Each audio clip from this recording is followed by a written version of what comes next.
دوستو، دنیا کا ایک ایسا علاقہ ہے جس کے بارے میں ہمارے نبی کریم صلی اللہ علیہ وسلم نے بتایا تھا کہ یہاں سے ایک لشکر نکلے گی جو دنیا کے پورے نقشے کو بدل کر رکھ دے گا۔ خراسان یہ نام آپ نے سنا ہی ہوگا، لیکن کیا آپ جانتے ہیں یہ علاقہ کہاں ہے، کس دیش میں ہے؟ ہمارے نبی نے فرمایا تھا کہ خراسان سے ایک فوج نکلے گی اور وہ جھنڈے لہراتے ہوئے آئیں گے اور سیدھے بیت المقدس پر گارے گا۔ اس کے ساتھ یہ لفظ بھی فرمایا، دنیا کی ساری طاقتیں مل کر اس کی راستہ نہیں روک پائے گی۔ کیا اس لشکر میں ایران بھی شامل ہوگا؟ آج کا یہ ویڈیو آپ سب کے لیے بہت خاص ہونے والا ہے، تو اس ویڈیو کو لاسٹ تک ضرور دیکھنا۔ آج آپ جانیں گے کہ کیسے یہ لشکر ہماری دنیا کی تقدیر کو بدل سکتا ہے، تو بنے رہیے اس ویڈیو میں۔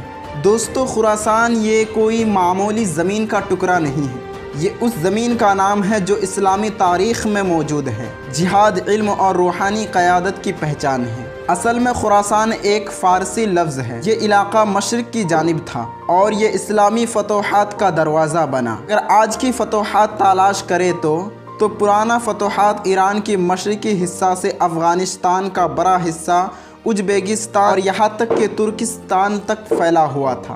پہلے آپ خراسان کو سمجھو، لشکر اپنے آپ سامنے آ جائے گا۔ حدیث میں ہے کہ جب تم سیاہ جھنڈے کو لہراتے ہوئے دیکھو تو ان کی طرف بڑھو۔ کیا ہے کہ ان میں اللہ کی خلیفہ حضرت مہدی علیہ السلام ہوں گے، یعنی یہ جھنڈے کوئی عام جھنڈے نہیں ہوں گے، یہ وہ لشکر ہوگا جو حق کی طرف اٹھے گا، ظلم کے خلاف اور اسلام کی تعمیر کے لیے اٹھے گی۔ کچھ علماء فرماتے ہیں کہ یہ سیاہ جھنڈے خراسان سے نکلیں گے اور بیت اللہ کے جانب بڑھیں گے، جہاں حضرت امام مہدی علیہ السلام کا ظہور ہوگا۔ خراسان صرف ایک تاریخی علاقہ ہی نہیں بلکہ قیامت کی نشانیوں میں سے ایک ہے۔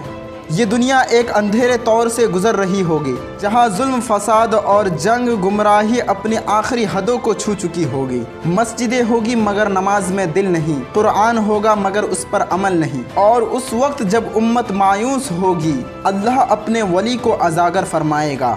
حضرت امام مہدی علیہ السلام، جن کا نام رسول اللہ صلی اللہ علیہ وسلم کے نام پر ہوگا، یعنی محمد بن عبداللہ، وہ مکہ معظمہ میں کعبے کے پاس ظہور فرمائیں گے۔ حدیث مبارکہ میں آتا ہے کہ مہدی میرے امتوں میں سے ہوں گے، اللہ انہیں ایک رات میں اس مقام پر فائز کرے گا، یعنی اس کا مطلب ہے کہ وہ کوئی سیاسی لیڈر نہیں ہوں گے، وہ تو ان قصاروں کے ساتھ چھپے ہوں گے لیکن لوگ انہیں پہچان لیں گے۔ خراسان کا لشکر جن کے پاس کالے جھنڈے ہوں گے وہ مکہ پہنچے گا، لوگ انہیں مجبور کر دیں گے کہ وہ خلیفہ بنے، اور پھر کعبے کے سامنے بیعت ہوگی، 7 افراد بیعت کریں گے، پھر سینکڑوں، اور وہی سے ہی اسلامی انقلاب کی بنیاد رکھی جائے گی۔ یہ وہ منظر ہوگا، اور پھر عیسیٰ علیہ السلام اتریں گے اور دجال کا خاتمہ ہوگا، مگر ان سب کی شروعات ہوگی خراسان کی لشکر اور سیاہ جھنڈے سے، جو حق کی سائے میں اٹھے گا۔ اب سوال یہ ہے کہ خراسان کا لشکر کون ہوگا؟ کون ہوں گے وہ لوگ جن کی تحریر حدیث میں بصارت کی طور پر بیان کی گئی ہے؟ کیا وہ عام فوج ہوگی؟ یہ لشکر کسی دنیا کی طلب میں نہیں بلکہ رب کی رضا اور دین کی عزت کے لیے اٹھے گا۔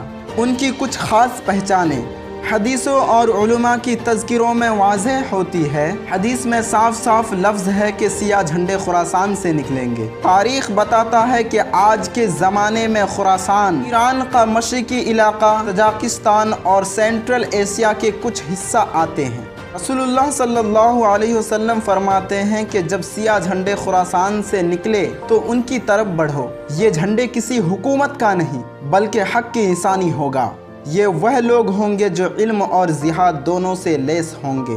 ان کا مقصد صرف ایک ہوگا، حضرت امام مہدی کے لیے ضمیر ہموار کرنا۔ یہ لشکر کسی گزرے ہوئے کہانی کا نہیں بلکہ آنے والے دور کے حقیقت ہے۔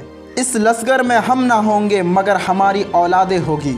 جب خراسان کا لشکر مکہ پہنچے گا اور جب حضرت مہدی علیہ السلام کی بیعت مکمل ہو جائے گی، اس دن دنیا کے نقشے پر ایک نیا نظام قائم ہوگا۔ وہ نظام نہ پونجیکار کا ہوگا نہ سیکولرزم کا، بلکہ عدل و انصاف اور سر جہاد کا ہوگا۔ جہاد صرف تلوار کا ہی نہیں، لفظ کے خلاف بھی ہوگا۔ حضرت مہدی علیہ السلام کا نظام دلوں کو فتح کرنے کا نظام ہوگا، ملک در ملک اسلامی نظام آئے گا، بیت المقدس آزاد ہوگا، اور پھر حضرت موسیٰ علیہ السلام اتریں گے اور دجال کا خاتمہ ہوگا۔ دوستو ویڈیو آپ لوگوں کو کیسا لگا کمنٹ کر کے ضرور بتانا، اور ویڈیو کو لائک اور چینل کو سبسکرائب ضرور کر دینا۔